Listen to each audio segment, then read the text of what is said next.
Welcome to our channel. आज के session में हम स्टार्ट करने जा रहे हैं क्लास 12 फिजिक्स का चैप्टर नंबर 1 इलेक्ट्रोस्टैटिक्स। तो स्टार्ट करते हैं इलेक्ट्रोस्टैटिक्स की मीनिंग से।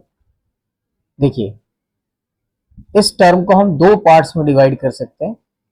इलेक्ट्रो मीन्स होता है इलेक्ट्रिक चार्ज, बहुत इजी है। और स्टैटिक्स का मतलब होता है एट रेस्ट। एट रेस्ट भी कह सकते हैं, और एक टर्म होता है स्टेशनरी। बोथ है सेम मीनिंग। तो हम यहाँ पे चार्जेस एट रेस्ट स्टडी करने जा रहे हैं, ठीक है। बट अगर मैं यहाँ पे थोड़ा सा एक क्वेश्चन अराइज करूँ कि अगर हम चार्ज को स्टडी कर रहे हैं, फॉर एग्जांपल ये चार्ज है, पॉजिटिव चार्ज है, ठीक है, क्या हम इसको इंटरनली स्टडी करने जा रहे हैं? नहीं।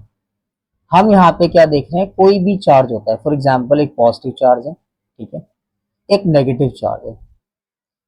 और जैसा कि आपने 10th क्लास तक पढ़ा है, जो नॉलेज है आपको, उसमें आपने क्या पढ़ा है कि ये दोनों क्या करेंगे, एक दूसरे को अट्रैक्ट करते हैं, ठीक है। एक फोर्स ऑफ अट्रैक्शन होता है यहाँ पे, ठीक, ये बात आपको पता है। तो हम यहाँ पे बेसिकली क्या देख रहे हैं कि जो चार्जेस प्रोड्यूस कर रहे हैं, है ना, फोर्स या फोर्स एक्सर्ट कर रहे हैं, हम उसको स्टडी कर रहे हैं, ठीक है, ना कि हम उसके इंटरनली कुछ स्टडी कर रहे हैं। तो बेसिकली यहाँ पे जो उसकी मीनिंग निकलती है वह है स्टडी, है ना, स्टडी ऑफ इलेक्ट्रिक फिनोमिना, ठीक है, इलेक्ट्रिकल फिनोमिना जैसे कि लिखा हुआ है, हाईलाइट कर रखा है मैंने आपको अलग से, associated with charges at rest, ठीक है। अगर चार्जेस रेस्ट में है तो वो कुछ इलेक्ट्रिकल फिनोमिना प्रोड्यूस कर रहे हैं, ठीक है। अब देखिए, इलेक्ट्रिकल फिनोमिना का मतलब क्या हुआ, और फिनोमिना का मतलब आपको पता होना चाहिए कि कोई भी इवेंट जो, है ना, हो रही है किसी के वजह से, है ना, तो उसका कॉज क्या है, बेसिकली इलेक्ट्रिक चार्ज, जैसे कि मैंने आपको बताया। तो यहाँ पे अब ये इलेक्ट्रिकल फिनोमिना क्या होगा, ठीक है, उसको हम स्टडी करेंगे।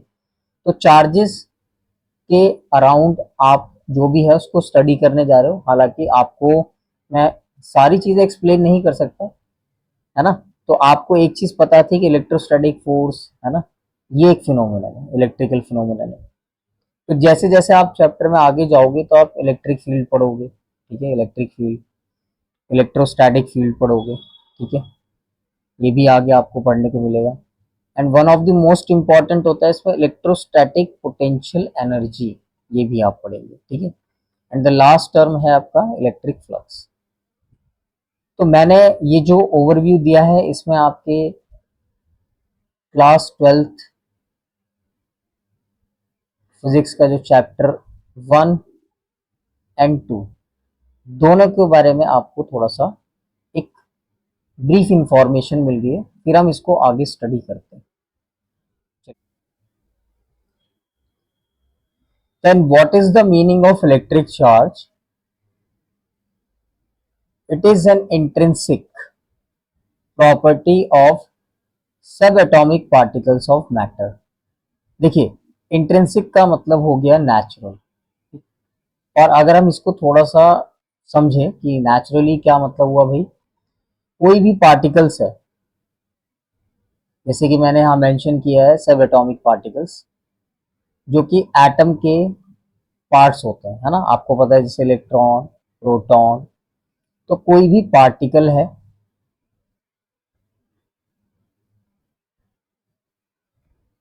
या किसी मैटर की हम बात करें,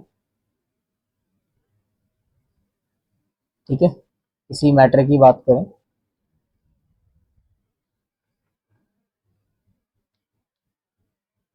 इन सभी पे जो चार्ज है ये इन्हें नेचुरली मिला है, ठीक है। देखिए, इसको समझने के लिए आप मास, एज यू नो, है ना, आप जानते होंगे मास के बारे में। मास क्या है, देखिए, ये भी एक नेचुरल प्रॉपर्टी है, ठीक है, इंट्रिंसिक प्रॉपर्टी है।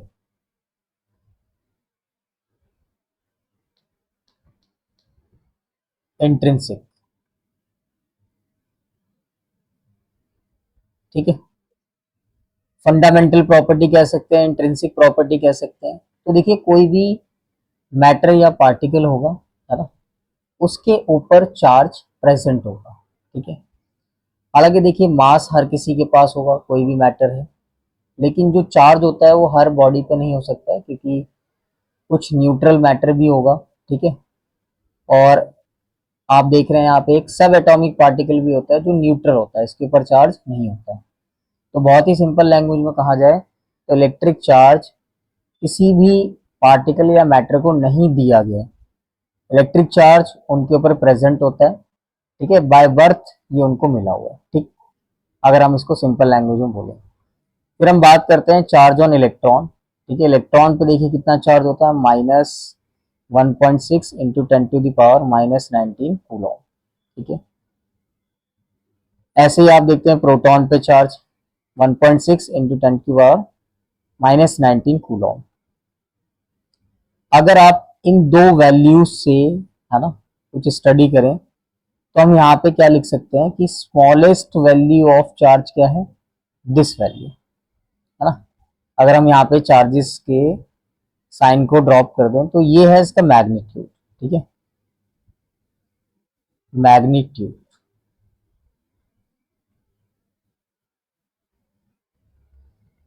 ये इसका मैग्नीट्यूड, तो यहाँ पे ये कहलाता है स्मॉलेस्ट वैल्यू ऑफ चार्ज। इसका मीनिंग एक और मैं आपको मतलब बताता हूँ कि अगर मान लीजिए हम चार्ज को इस तरह से लिख देते हैं, इस तरह से, ठीक, तो हम यहाँ पे इससे छोटा चार्ज, देखिए ये वैल्यू जो है, ठीक है, ये वैल्यू ई से छोटी है, ठीक है।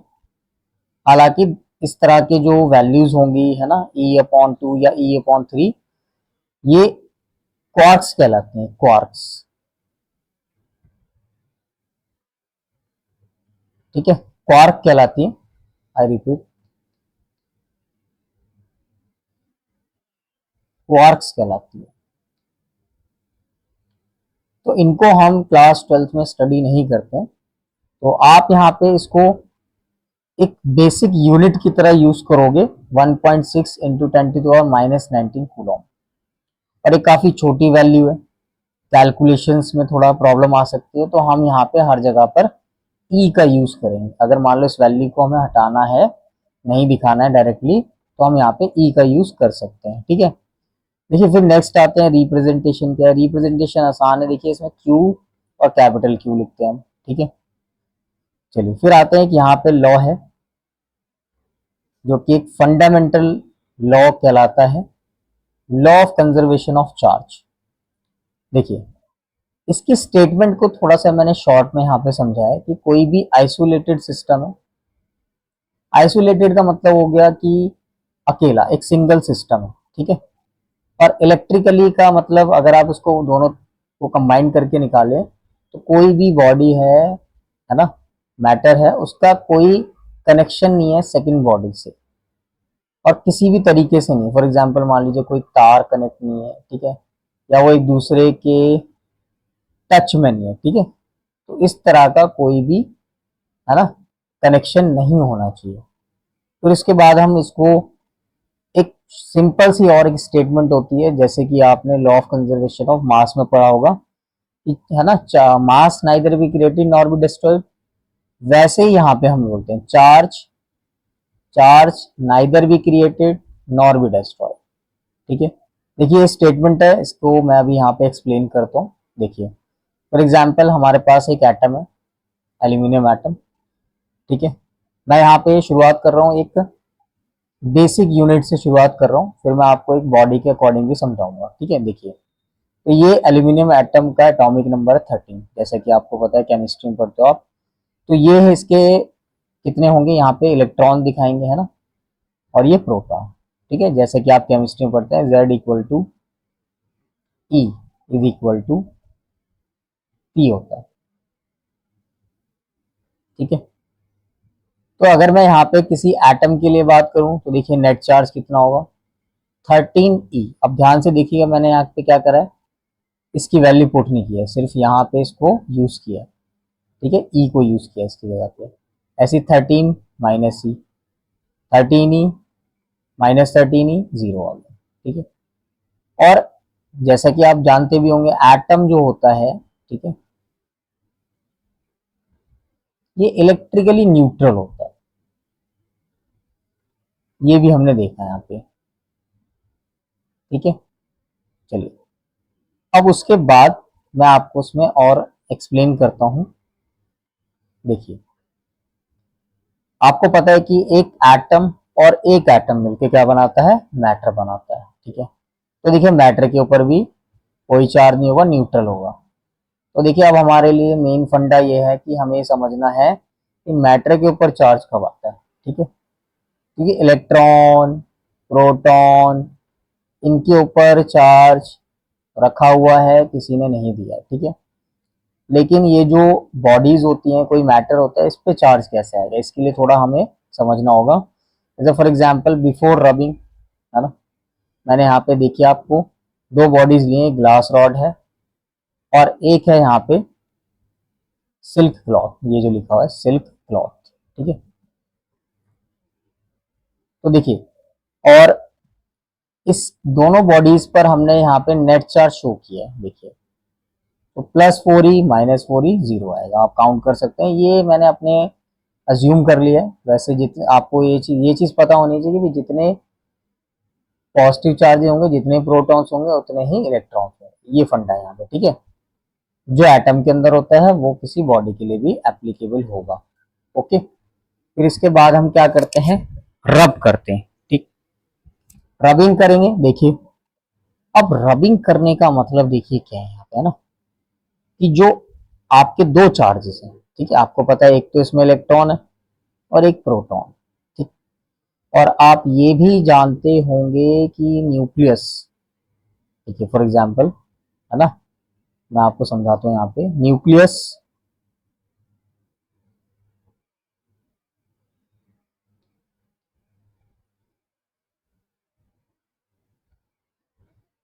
प्रोटॉन्स हमेशा न्यूक्लियस के अंदर होते हैं। ठीक है, तो प्रोटॉन कभी भी किसी बॉडी से रिमूव नहीं हो सकते हैं, सिर्फ इलेक्ट्रॉन से रिमूव होंगे। ठीक है, तो आप देख रहे हैं यहाँ से इलेक्ट्रॉन, है ना, रिलीज हो जाते हैं। ये मैंने अज्यूम किया, यहाँ से दो इलेक्ट्रॉन निकले और इस बॉडी ने गेन किए। ठीक, और आप सब बच्चे जानते हैं कि भी कोई भी एटम होता है, अगर वो इलेक्ट्रॉन लूज कर देता है तो उसके ऊपर पॉजिटिव चार्ज आता है। ठीक है, तो वही देखिए सेम प्रिंसिपल यहाँ पे भी अप्लाई हो रहा है, बट उसको थोड़ा सा हमें चार्ज को ऐड करके समझना होगा। ठीक है, देखिए क्यू नेट, है ना, क्यू नेट अब आप यहाँ निकालोगे तो 4 यहाँ पे प्रोटॉन होंगे, उनके अकॉर्डिंग चार्ज होगा, है ना, फिर यहाँ पे 2 इलेक्ट्रॉन होंगे, 2 इंटू ई हो जाएगा, तो +2e चार्ज आएगा। इधर आते हैं, +4e, है ना, देखिए 4 और +e, है ना, इस तरह से कर रहे हैं यहाँ पे, है ना, तो ये प्रोटॉन के ऊपर का चार्ज है ई। ठीक, फिर यहाँ पे -6e लिखेंगे, है ना, 6 इलेक्ट्रॉन है यहाँ पे, है ना, इस तरह से, तो ये आएगा -2e आ जाएगा। अब एक बात समझिएगा कि जब मैं यहाँ पे आपको ये डिस्कस कर रहा था, तो ग्लास रॉड और जो सिल्क क्लॉथ है, ये एक दूसरे से बिल्कुल कनेक्टेड नहीं है ना, इन्हें हम बोलेंगे आइसोलेटेड। आइसोलेटेड, ठीक है,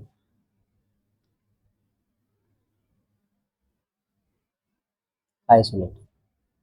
अब यहाँ पे मैंने लिखा आफ्टर रबिंग। ठीक है, आप देख रहे हैं आफ्टर रबिंग एक कंपोजिट सिस्टम, हम इसको बोल रहे हैं कंपोजिट। देखिए, कंपोजिट सिस्टम क्यों बोल रहे हैं, क्योंकि अब हम इस पर नेट चार्ज निकालने जा रहे हैं, इन दोनों बॉडीज को एक साथ बोलेंगे, इसलिए कंपोजिट सिस्टम कहा जाएगा। तो देखिए नेट चार्ज +2e और -2e, कितना आ रहा है, 0।